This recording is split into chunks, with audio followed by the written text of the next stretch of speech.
So hello guys, today I am going to tell you about the topic chapter 1 nutrition in plants. This chapter is taken from the class 7th science book. This is a biology chapter. So first is the definition of nutrition, the process of taking in food by a living organism and its utilization by its body is called the nutrition.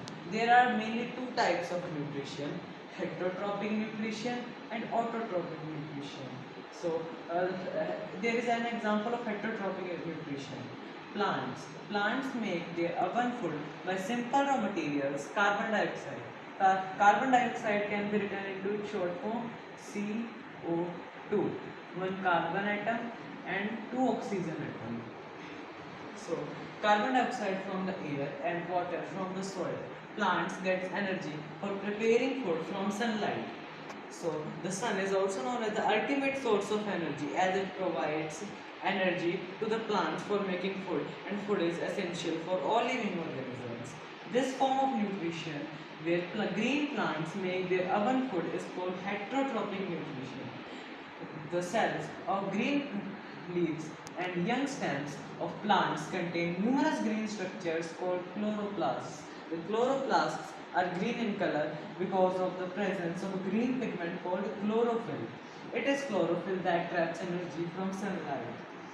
Leaves take carbon dioxide, CO2. So it is saying that the chlorophyll traps the energy from the sunlight. Chlorophyll does not trap the sunlight, it only traps the energy from the sunlight. And the second is leaves take carbon dioxide from the air and through the tiny pores called stomata, singular stoma. Many stoma, a group of stoma is known as stomata. Stoma is a one singular form of stomata, and stomata is plural form of stoma. So these pores are located on the underside of the leaves. The stomata are surrounded by guard cells. The guard cells control the opening and closing of the stomata. So this is stomata and there are guard cells. The guard cells protect the stomata and also control the opening and the closing of the stomata. So our next point is water and minerals are absorbed by roots of the plant and transported to all the parts of the plant by axiom vessels. Axiom vessels are a type of vessels present in all the parts of the plant that is very essential. And the third point is using the energy from the sun.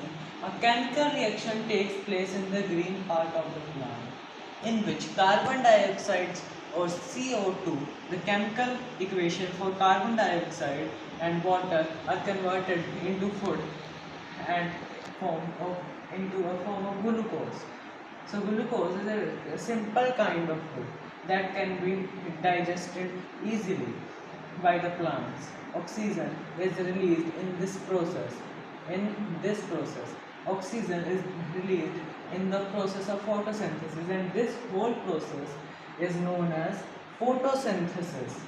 So we can write the chemical equation as carbon dioxide plus water, chlorophyll by sunlight is converted into glucose and oxygen, and we can write this equation as in chemical equations CO2 plus H2O. CO2 is used for carbon dioxide and H2O is used for water. Chlorophyll and sunlight forms glucose and oxygen. The chemical equation of glucose is C6H12 and O6 plus O2. O2 is the chemical equation for oxygen.